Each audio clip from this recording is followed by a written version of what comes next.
J'ai une révélation à vous faire aujourd'hui. Essentiellement, vous devez savoir qu'il existe deux types ou deux familles de demandeurs d'emploi. Deux familles ou catégories de demandeurs d'emploi qui sont bonnes. Il existe également deux mauvaises familles de demandeurs d'emploi qui regroupent à son sein aujourd'hui 90% des demandeurs d'emploi en Guinée.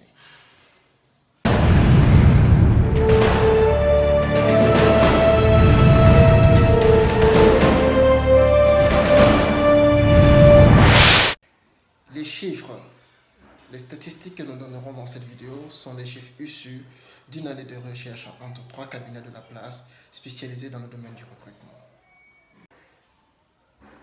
La question que chaque jeune diplômé devra se poser aujourd'hui, c'est de savoir à quelle famille j'appartiens. Pour pouvoir le dire, suivez les éléments de langage et avant tout, n'oubliez pas de vous abonner à notre chaîne.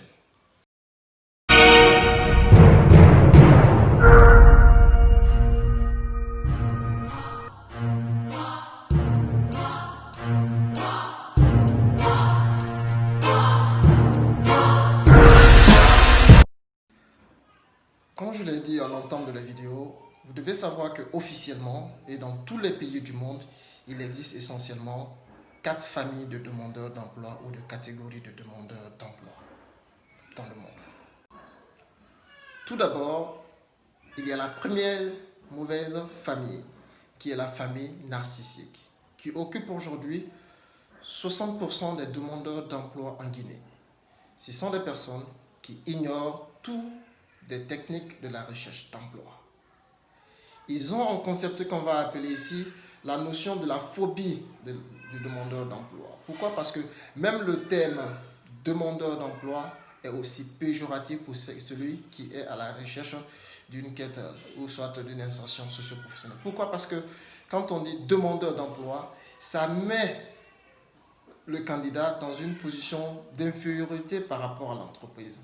Alors que l'entreprise n'a pas le temps pour vous offrir de l'emploi, mais elle a des problèmes qu'elle doit forcément y remédier. Donc le thème le plus judicieux que vous devez vous mettre dans la tête, c'est que je suis quelqu'un qui offre ses services. Je ne demande pas de l'emploi, mais j'offre mon service. Cela vous permet de pouvoir être plus dans une posture de gagnant, dans une posture d'engagé et dans une posture de quelqu'un qui a quelque chose à vendre. Et pour cette famille narcissique, la question la plus banale qu'on peut leur poser, c'est qu'est-ce qui motive votre candidature pour ce poste? Vous entendrez certains dire, je veux rejoindre à l'équipe, je veux partager mes expériences, j'ai besoin d'une situation salariale. Et vous remarquerez dans ces réponses-là que tout tourne autour de leur petite personne. Et le recruteur, dans sa tête, il se dit, mais pourquoi toi? Nous avons des besoins que nous devons combler. Donc, raison pour laquelle il faut suffisamment être préparé pour pouvoir aborder le marché de l'emploi. Donc, ceux qui sont sur la famille narcissique ignorent toutes les techniques de la recherche d'emploi et ne savent même pas répondre aux 10 questions standards du recrutement. Nous allons parler de la deuxième catégorie des familles de demandeurs d'emploi qui est la famille tactique. Aujourd'hui, en Guinée, la famille tactique à 30%. Ce sont ceux qui ont compris que réellement qu'il fallait s'informer, mais qui ont du mal à se retrouver dans le labyrinthe de la tactique. Le labyrinthe de la tactique, c'est quoi? C'est avoir des informations et sans pouvoir contextualiser ces informations. Jusque-là, il y a des gens qui se posent la question, quand est-ce qu'il faut mettre la photo sur le CV? Quand est-ce qu'il ne faut pas mettre la photo? Est-ce qu'il faut vous voyez dans ma lettre de motivation? Est-ce qu'il ne faut pas vous voir dans ma... Donc, il y a ces familles-là aussi qui sont là, qui ont ne serait-ce que des brides d'informations, mais qui ont du mal à pouvoir les utiliser et à les contextualiser. Aujourd'hui, en Guinée, cette famille occupe 30% des demandeurs d'emploi. Donc, la famille tactique plus la famille narcissique, les deux mauvaises familles occupent aujourd'hui 90% des demandeurs d'emploi en Guinée. Ce sont les mauvaises familles. Après ces deux mauvaises familles, il est l'heure pour nous de parler des bonnes nouvelles, des deux bonnes familles. Au 1, nous avons la famille stratégique. La famille stratégique aujourd'hui en Guinée occupe 9% des demandeurs d'emploi en Guinée. Cette famille stratégique, c'est ceux qui ont compris les tactiques et qui se sont adaptés à leur contextualisation dans leur processus de recherche d'emploi. Comme son nom l'indique, stratégique, c'est maîtriser les démarches, maîtriser les informations, maîtriser la lecture, pouvoir lire entre les lignes pour pouvoir essentiellement être capables d'aboutir facilement à un emploi. Et la quatrième, qui est la dernière des familles, c'est la famille systémique. Ils occupent aujourd'hui en Guinée 1% des demandeurs d'emploi. Donc, ce qui veut dire que 10% des demandeurs d'emploi sont dans les bonnes familles, alors que 90% des demandeurs d'emploi sont dans les mauvaises familles. C'est quoi la famille systémique?